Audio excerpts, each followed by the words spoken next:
Hello, hello, hello. We made it. Welcome, welcome. It is day one. Thank you so much for joining me for the very first day of this 5-day online global conference. I'm here for the 5 days. As you're watching the recordings, each day we'll have a new day. We have 5 new speakers. They are amazing speakers. Oh my goodness. I am so honored at the people who said yes to this event and this theme, this topic, which is just so it's so important to me and my message that I wanted to help people.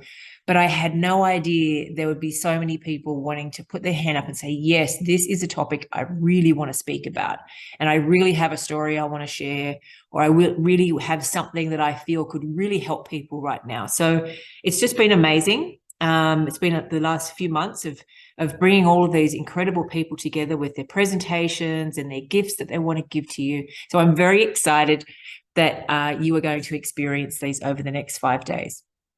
I'd like to do an acknowledgement to country. So I would like to acknowledge that all of the traditional custodians of all the lands that we are meeting on today, and thank them for their continued custodianship of the very many lands, seas and waters that we all have between us from wherever we are. For me specifically, it's the Duwamish people from Seattle, Washington, USA. But I would also like to acknowledge the custodians of the lands that you are on as well. I'd also like to acknowledge our elders and ancestors, past, present and emerging, and thank them for their continued guidance and wisdom that they continuously provide for us. Thank you. Okay, so here we are, first day of the sacred wound as a portal to your awakening. And we are embracing the dark night of the soul.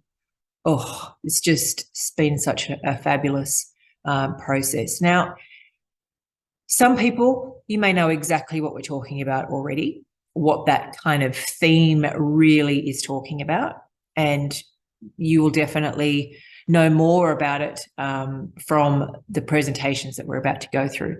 For some people, you may not even know, what does that mean? What's a dark night of the soul? Sacred wound, what's that? So if you are here out of curiosity and you want to know more, something has resonated with you, something has triggered piqued your curiosity, then welcome. And I say to you that if a lot of this information is new, a lot of these ideas are new, please keep an open mind. I always say to people when they're trying on new things, right, you have to balance the fact that if what you are choosing to believe in and what your current world isn't serving you, and life is chaotic, things aren't the way you want them to be, it's not the life that you hoped for, then something has to change, right? So that means that you have to allow in new theories, new ways of being, new concepts, okay? You have to open up to the fact that something is missing from your life. Now, I'm not going to stand here and tell you that I have the answer for you, that's for sure. Those choices have to be yours. But what you are going to have are a range of people who have real life experiences, things that they have discovered, researched, all kinds of things that are offering things that have worked for them. So all I'm suggesting is keep an open mind, dip your toe in, have a listen and see what resonates with you. See what you can try on. It's all about you and what feels best for you, okay?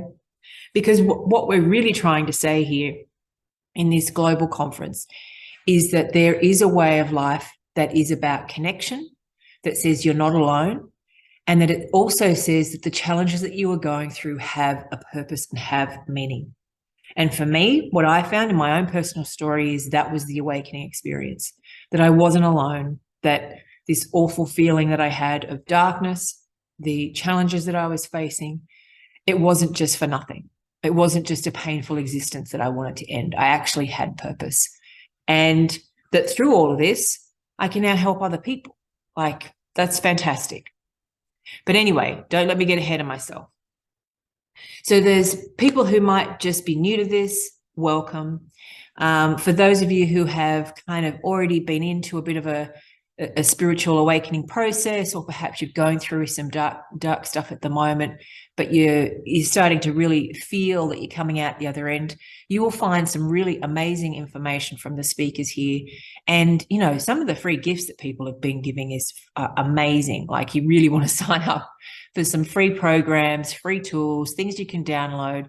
Now, I will say, so for over the 5 days, you have 5 speakers, 5 topics, and it's completely free for 48 hours from the time that they become live. Okay, so go on there. They're hosted on YouTube. So by all means, if you have questions or comments, fire away, ask them on YouTube, and we'll be checking in so that we can communicate with you that way and stay pretty engaged with you.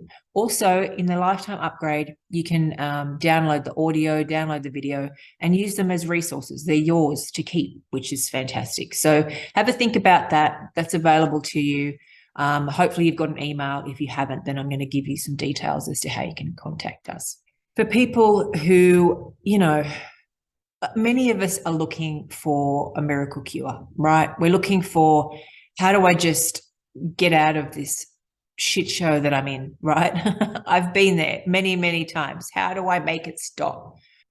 So what we're really saying, or what I'm really saying to you, is that nothing that's being offered here is a miracle cure, or, you know, rainbows and unicorns that will make your life just magical. And all you have to do is, you know, some rituals and some prayer and have some crystals, and all your life will just be amazing. We are here in a human existence with human challenges, and that will always be the case. This is about finding an easier way, a more connected way, a way that helps you realize that you're not alone in this world, ever. You're never, ever alone. There's always a way to connect, and there's always a way to feel like, you know, even if you're feeling really challenged and really difficult space, that you're going to find some faith or some energy or some ability just to get through that moment and wait until the next day. So yeah, that was really important for me to share, that we're not in any way, shape or form suggesting that there's some miracle cure, because there's not. Okay. Be very cautious of people who are suggesting that if you do it their way, everything will be perfect, because I would suggest that that's a very big red flag. Oh yes, some important things. If you have any technical difficulties at all, please don't hesitate to email. We have an email set up, hello@sacredwoundsummit.com, which should be on the screen. So please, you know, technical issues, questions, any feedback at all, open to it. Thank you very much. And as also mentioned, don't forget, you can still comment on YouTube if they're being hosted on YouTube still. That would be great. Happy to answer questions there.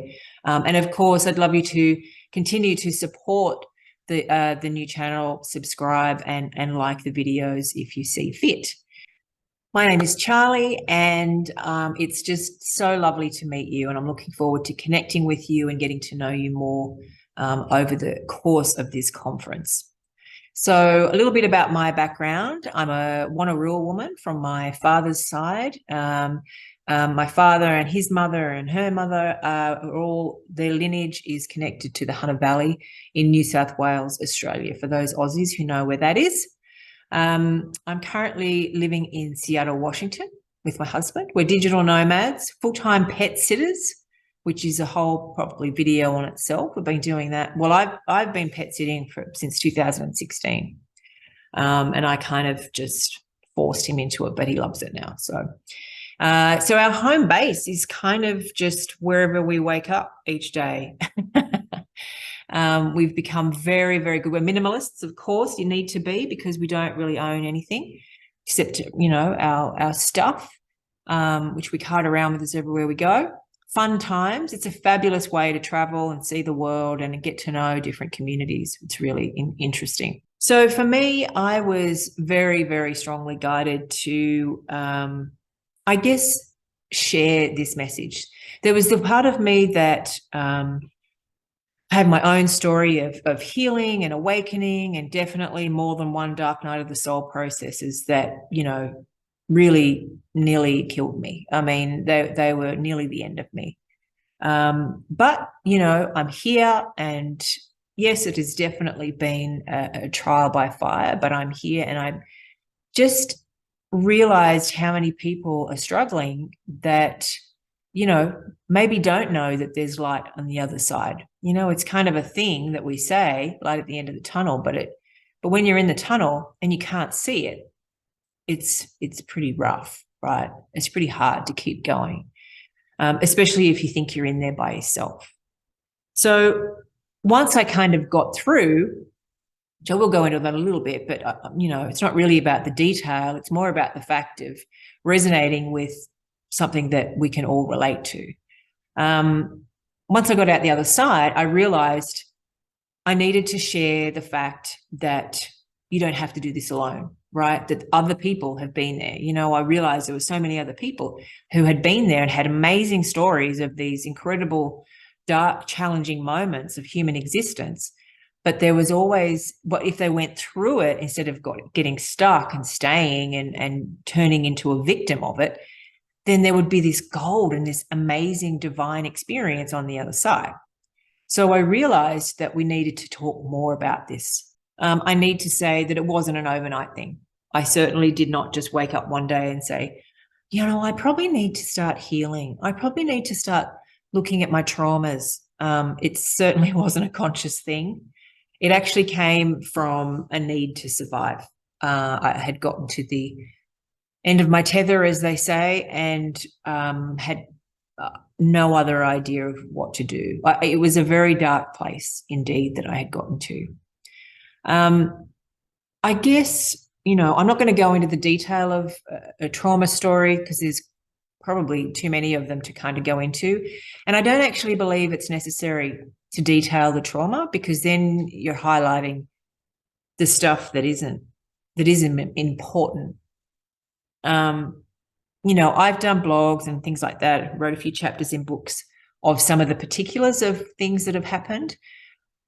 But I think what's important for everyone to know is that it's actually not the detail of your trauma.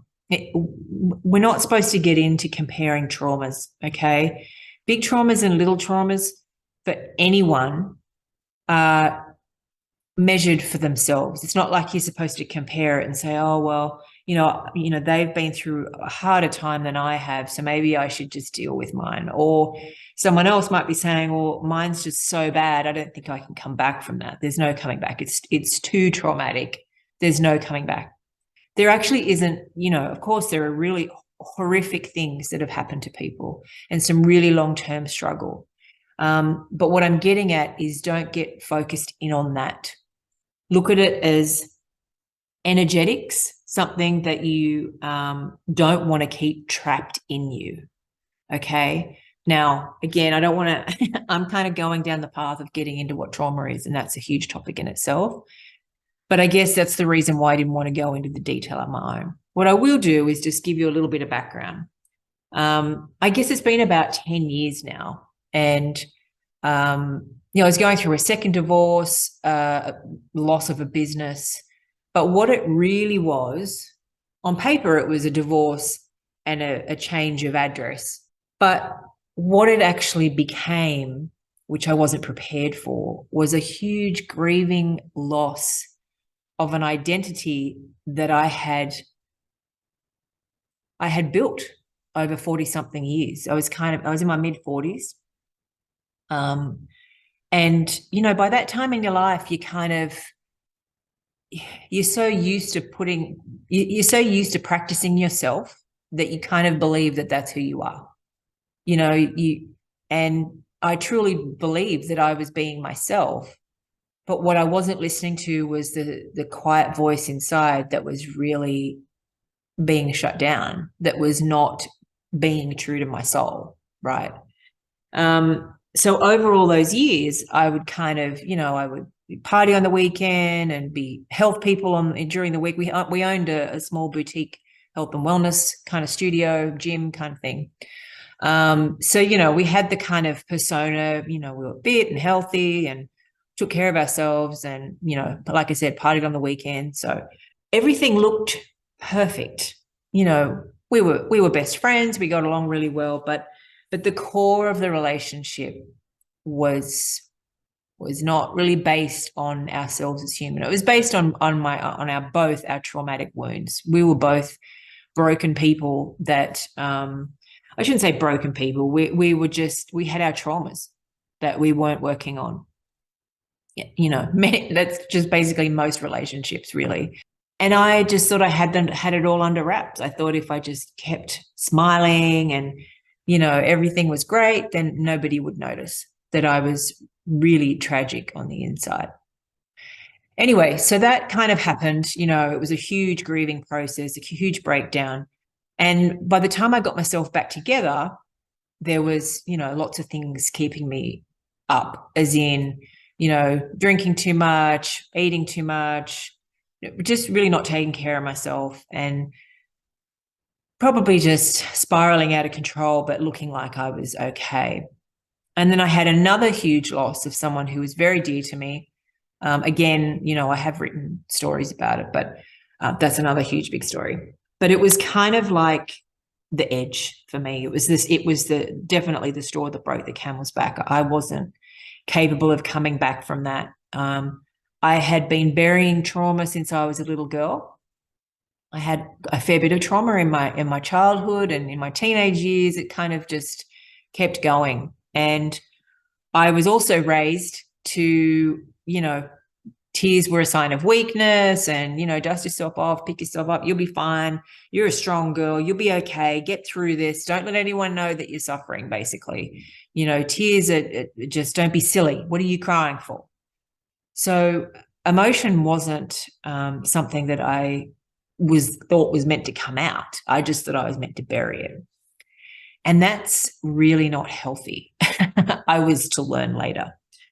So what I've learnt is that buried emotions, it's like a massive energy. It's like a ticking time bomb that you just keep burying and burying, and you're putting all this stuff on there.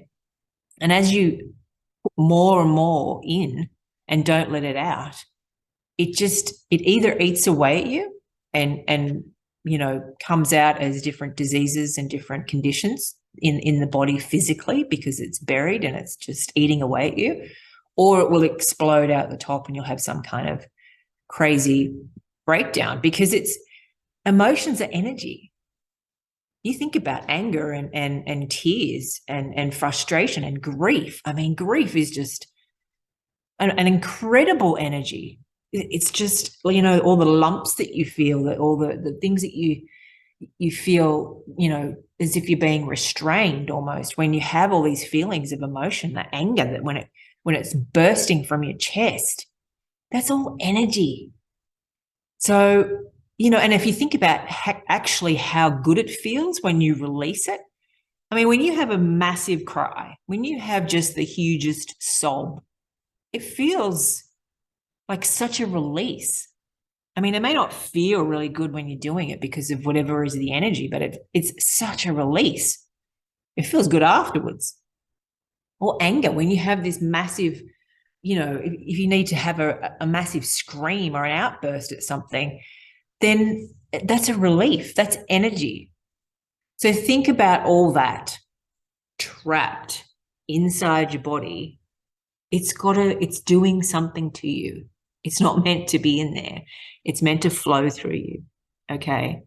This is where I got to, and this is where the dark night of the soul kind of started to really appear. So anyway, I went to a shaman. So the idea of the spiritual world wasn't new to me. I mean, I wasn't openly kind of displaying that I understood that there was this whole invisible world that I just kind of shut out. I'd seen that from a young girl. When I was a child, I remember seeing and hearing things, and I just kind of shooed them away. It kind of freaked my mum out a bit, so I just kind of shut it down, which happens a lot. And I was always really connected to nature and animals. I always really felt very comforted by other beings.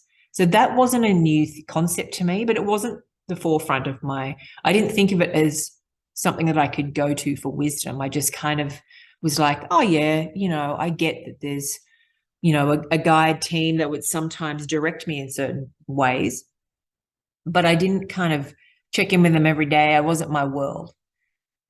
but it was about to be. So I went to a shaman because I was in a really dark place.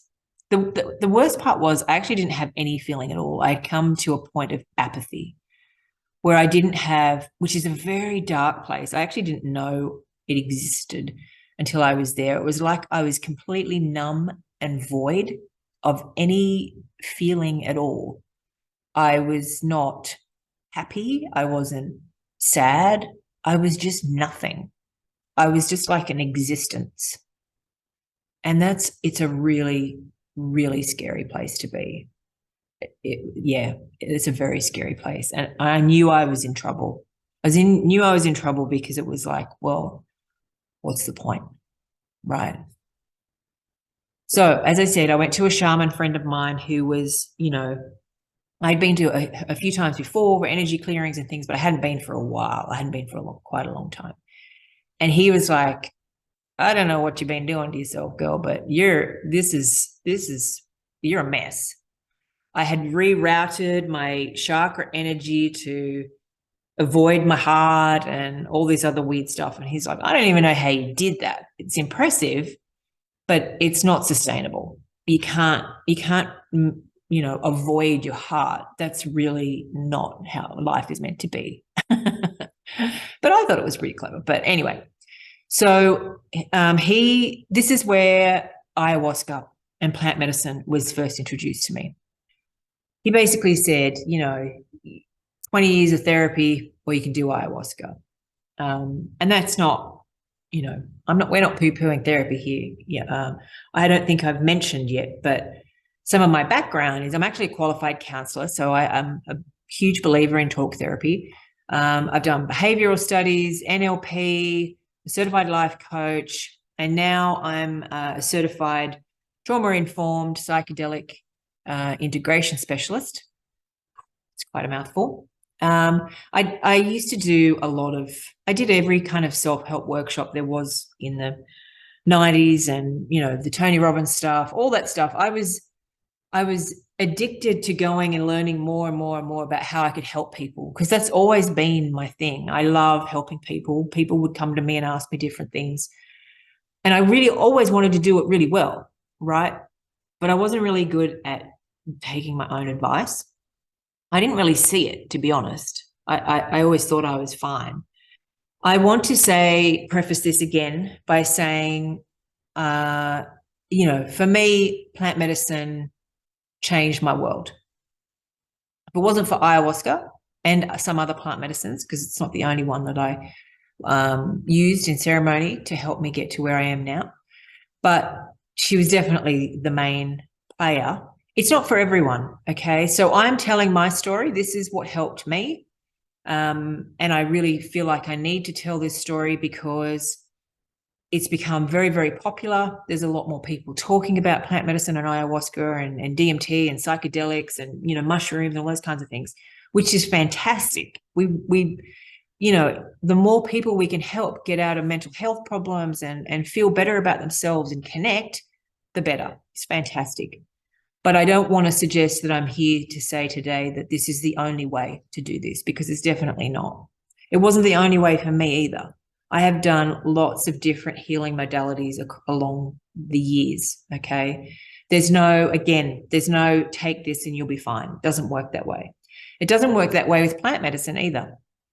So with plant medicine, if you haven't heard of ayahuasca or anything like that, it's basically a blend. It's a brew of some different plants, and there's a psychedelic component, DMT, that's in there, and you go through a ceremony process. That's like in a tiny little nutshell.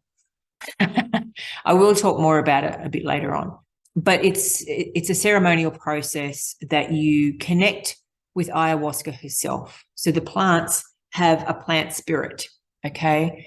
And it's with connecting to the plant spirit that you learn more about yourself, more about the wisdom of the cosmos, the universe, everything. It's like you literally get dropped into a connection of the universe itself, universal energy.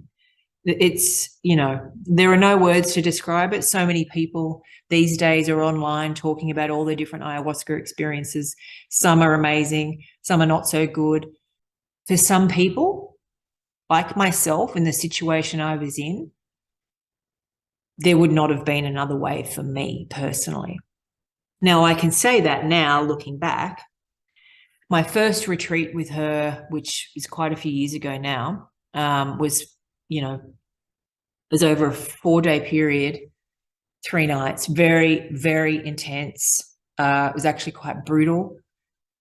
But in that time, the things I witnessed, experienced from other people, not just my own experience, there's probably things I still don't have words for. And that was quite a few years ago, my first one. Definitely changed my world. It was the first time I was actually able to properly connect in an experience, in a vision, hearing, using all of my senses and more, that there was a divine presence, which was a gift of love. Like, it wasn't anything. It was so light. It was so unconditional love. It was the most amazing experience. It was a connection. It was like experiencing my soul for the first time, the bigness of it, the fact that it's connected to universal source energy, and that all of us are all connected. Nature is all one. And it wasn't something that someone was telling me. It wasn't that I had to read a book and believe in it. It wasn't that I'm listening to some guru preaching something that I needed to believe. This was an experience that, in that time, for me, only it was my personal experience. Everyone else was having their own experience and it was different for them. But this was my experience. Nobody could take that away from me. And nobody could tell me that it was just, oh, that's all in your head, you're just seeing things. And I know that because I've actually experienced different trips. I've had different types of drugs where you're having different experiences of LSD, acid trips. It's not the same, okay? Trips, not all trips are the same. This was an experience with other beings. I wanted to introduce you to this from my experience, how this triggered a huge healing journey for me on this path that has now continued over the last 6 years now, how it has changed me in a way that I'm not afraid to talk about it. I'm not afraid to basically, I guess, come out of the spiritual closet and say, I'm not who I once was, that, was a people pleaser, always just wanting to be the fun person and, go out partying and all that kind of stuff.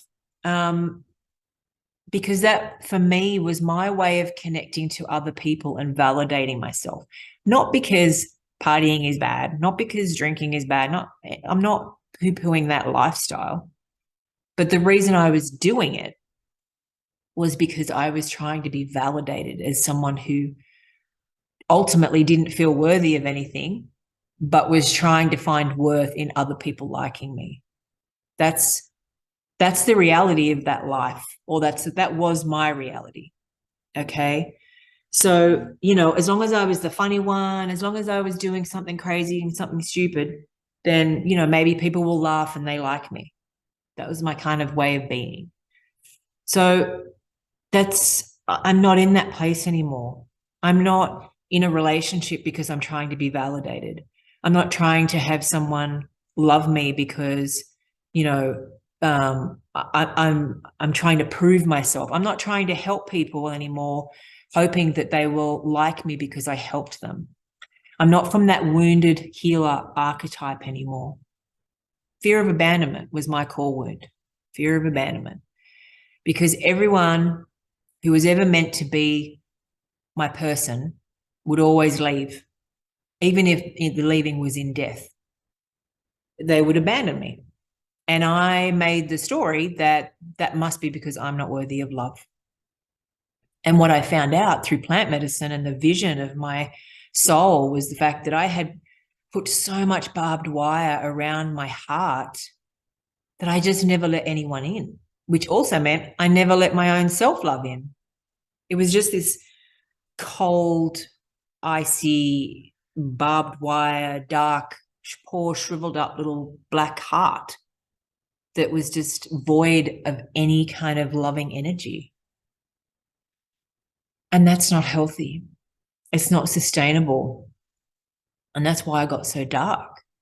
So when plant medicine kind of broke me open and busted out all of this stuff and showed me all the darkness, showed me, that I was not allowing love in, and the consequence of that on my health, my physical health, and also my spiritual health, but also my relationships. Because if you can't love yourself, right, here's what I learned.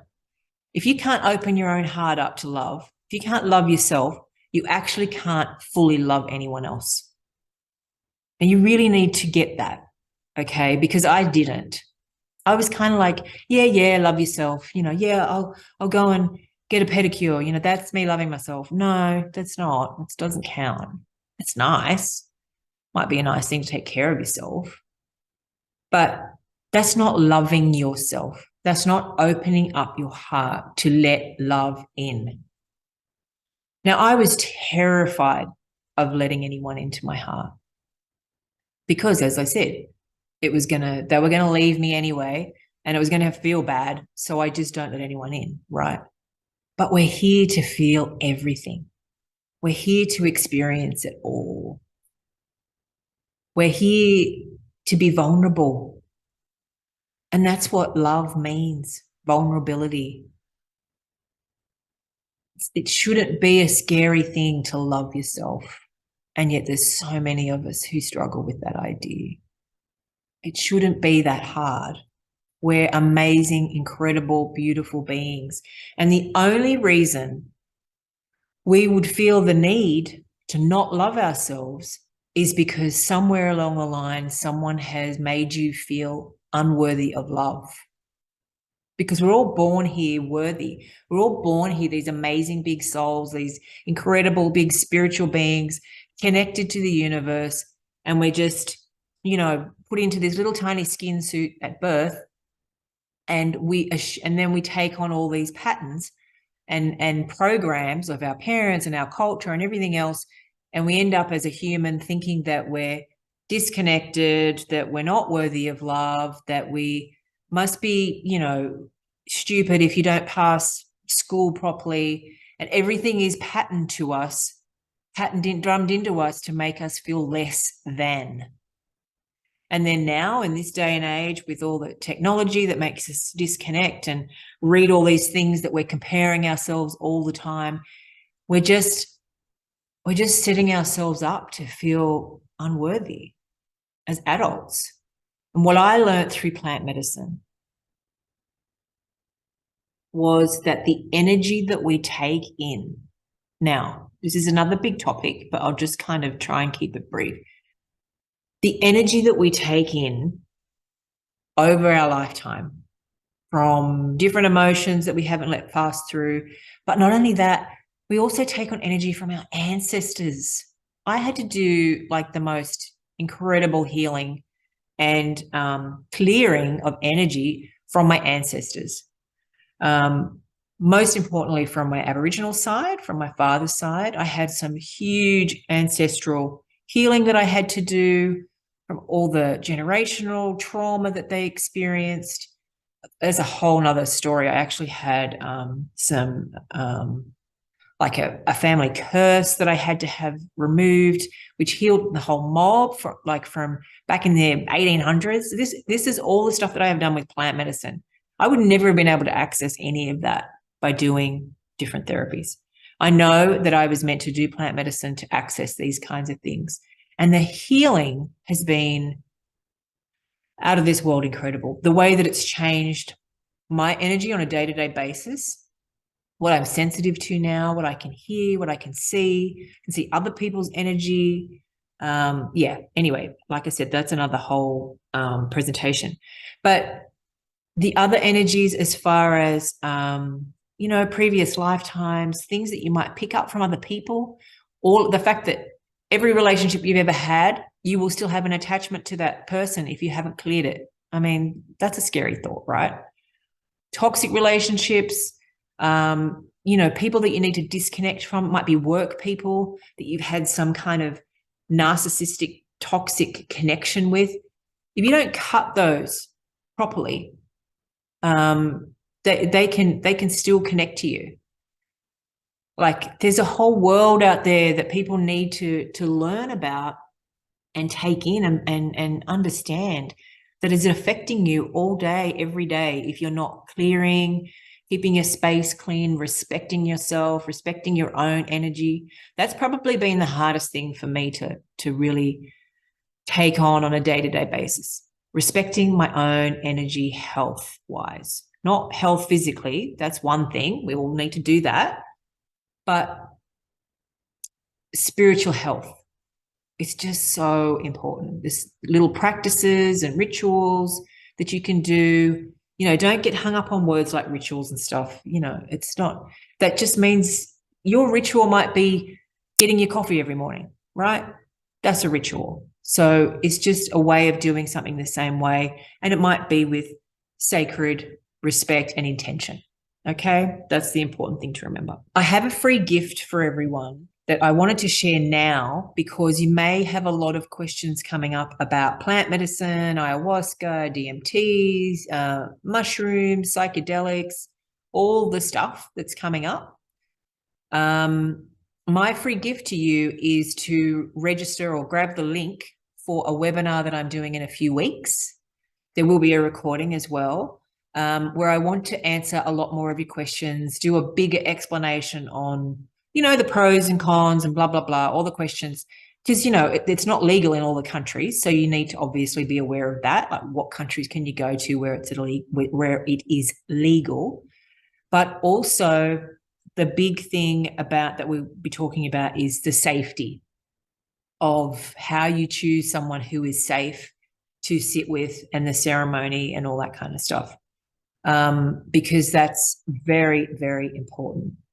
I'll just say this, with so many new operators kind of experiencing the plant medicine, having these huge breakthroughs and going, oh, wow, lots more people need to do this, which is great, but they're skipping and missing the big training aspect of serving medicine, okay? They kind of just go, oh, well, you just have to pour the cup and here you go. No, okay, that's not how it works. And I might talk a little bit more about that soon, but that's definitely not how it works. And we really need to have trained, experienced people serving medicine. And not only that, but really respecting Indigenous ways. And there's a massive reason for that, because they've been doing it for hundreds of thousands of years, and they're the people who discovered it. And it was the plants who told Indigenous people how to access this wisdom. So we need to respect that. And we also need to honor the sacredness of those ceremonies. That's incredibly important. Rather than, you know, Westerners going, oh, hey, there's this medicine and, you know, what does it cure? I'm going to have that. And, you know, oh, well, it didn't work for me, so it must be the medicine must be shit then. Well, no, perhaps you didn't do it the way that the plants actually expect you to do it, which is the preparation, the intention, the sacredness of it, you know. Anyway, as you can see, there's a soapbox there I'm pretty ready to get standing up on. I'm not going to do it today, but please join me in the webinar. It's a few weeks away. Save the link, stick it in your diary. And yeah, I'd love to chat more with you then. It'll be an open chatting kind of thing. You can send me questions. So something else that plant medicine opened my eyes to, as I was talking about energies, I had my ancestral energy experience. I need to kind of go into this area, which for some of you, you know, the idea of seeing things that aren't there, or that you can't see with your human eye, may already be a new thing for you. Well, I'm here to tell you that the spirit world is very real, okay? Just because you might choose not to believe in it because it's easier, but that doesn't mean that they're not there. And it's not that it's something to be afraid of, but it's something to be aware of, okay? Because in this invisible world that isn't always invisible, And it's certainly not invisible in plant medicine. There are ancestors and helpful spirits. There are, the spirits of all living creatures, right? But there are also unfriendly ones as well. So with all consciousness, because on this planet, we have the consciousness of everything. We have consciousness in the light. We have consciousness in the dark. Now, not necessarily saying that all dark is bad, because that's not the case, but suggesting that the lower frequency vibrations of things, because we're in a human existence, so our lower vibrational things that happen, violence and all those kinds of things, they will end up having a consciousness. So they're here living on this planet in our existence. And what happened for me, which I definitely wasn't expecting, when I experienced plant medicine, I was able to see all these things. Now, this is going to sound a bit kooky for some of you, and that's totally okay. You can't even imagine how I thought I was going nuts. But now I can't ignore it. It's just the way I am. I didn't know that not everyone could see what I was seeing in ceremony.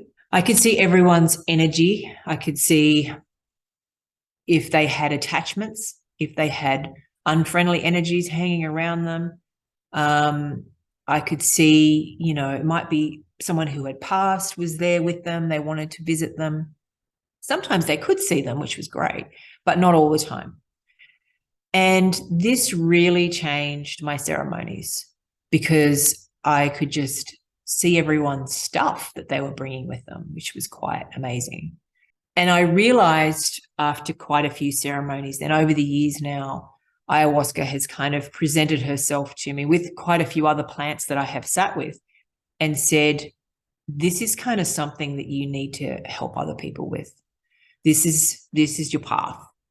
So since then, obviously, I have been in lots and lots of training, and I will continue to be in training for basically my lifetime.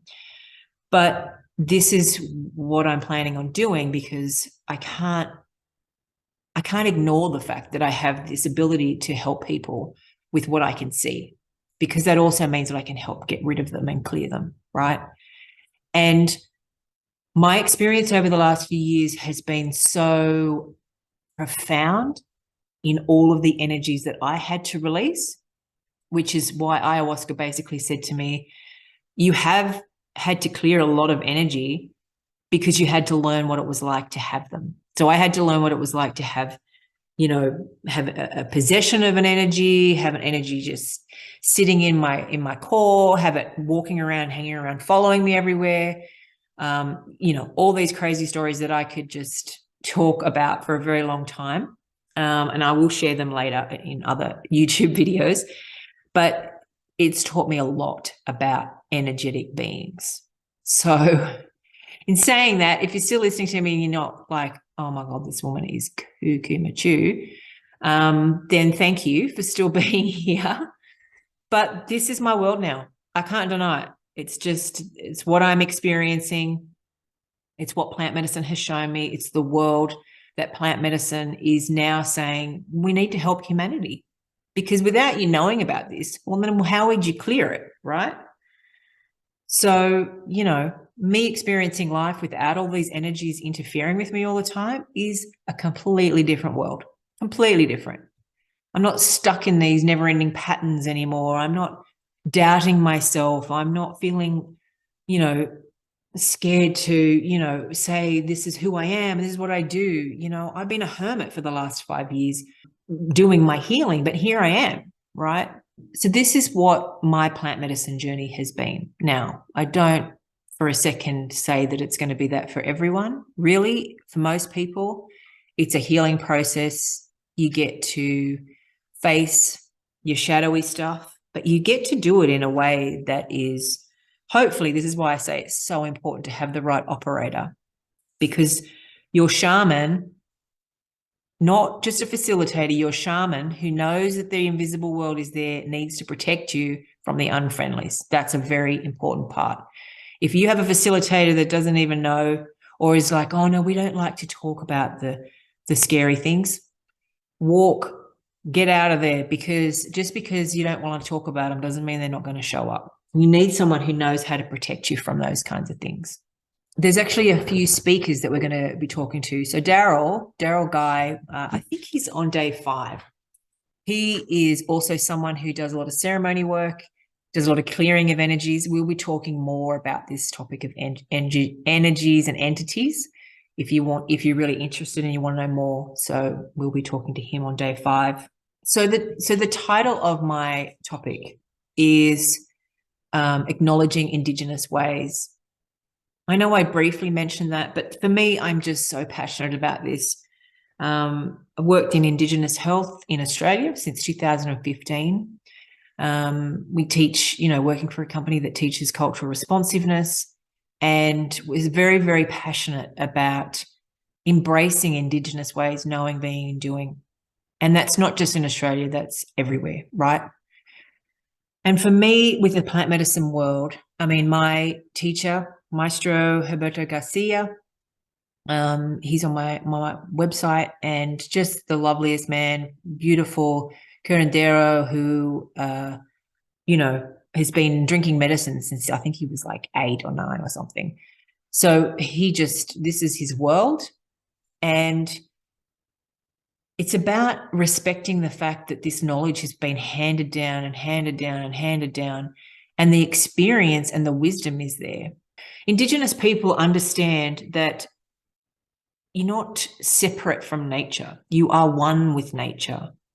So you're not hierarchical. You're not above nature. You're not the boss of nature.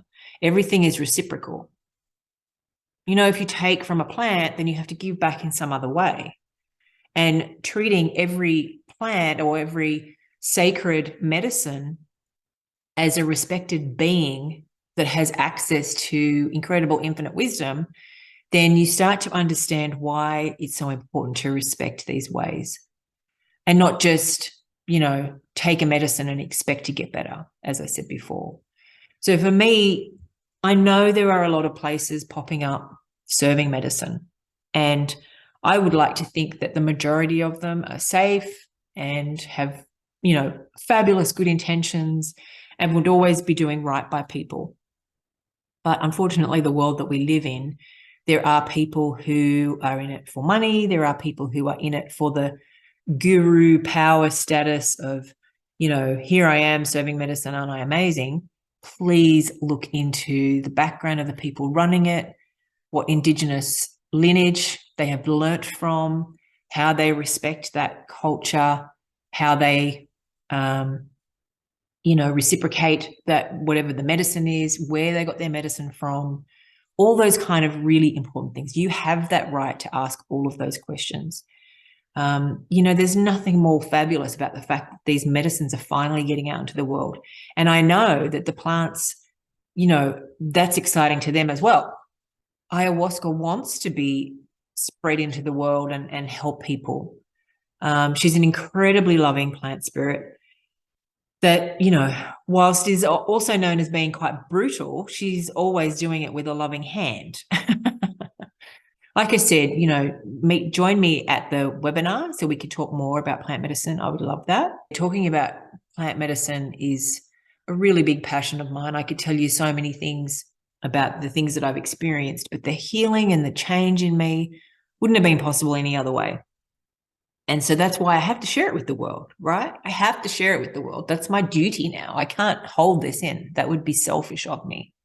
For me, my services or what I'm planning on offering, I do love astrology. So I love doing readings, astrology readings, because they can be really helpful to just understand the energies of your life in this moment, in the year to come, how to set yourself up, etc. I also, until the end of June, I have an offering on my website where you can book in for a free 30 minutes. Now, I don't have a lot of those to offer because I have a really busy schedule, but I have opened my diary up for a few. So if you want to kind of get a 30-minute free session just to talk about whatever you need, something more personal, then I suggest going in and booking it pretty quickly because they will run out quite fast. And it's only until the 30th of June because in July I am heading back to Peru. I will be in training for 3 solid months in the jungle. I will be completely disconnected from the rest of the world and sitting with medicine pretty much every day for 3 months. So that's what I have ahead of me this year. Of course, when I come back, I will be sharing things that I've learnt, but also preparing for taking some people back to Peru in 2024. So if you are curious, if you're wanting to go, but you don't want to go by yourself, or you want to have a support, there will be more on that on the website. But also, if you are interested in that, because it will only be a teeny tiny group, it'll only be like 8 people, 6 or 8 people. So you might want to let me know, email and let me know, because so that we can talk more about it. Most importantly, it's so nice to connect with you. Thank you so much for registering for this event. Enjoy the next 5 days. Take it all in. Leave what doesn't resonate with you. And of course, I need to thank all the speakers. If any of the speakers are watching, thank you so much for saying yes. You're fabulous people. Enjoy. Big love to everyone. Thank you so much. Bye.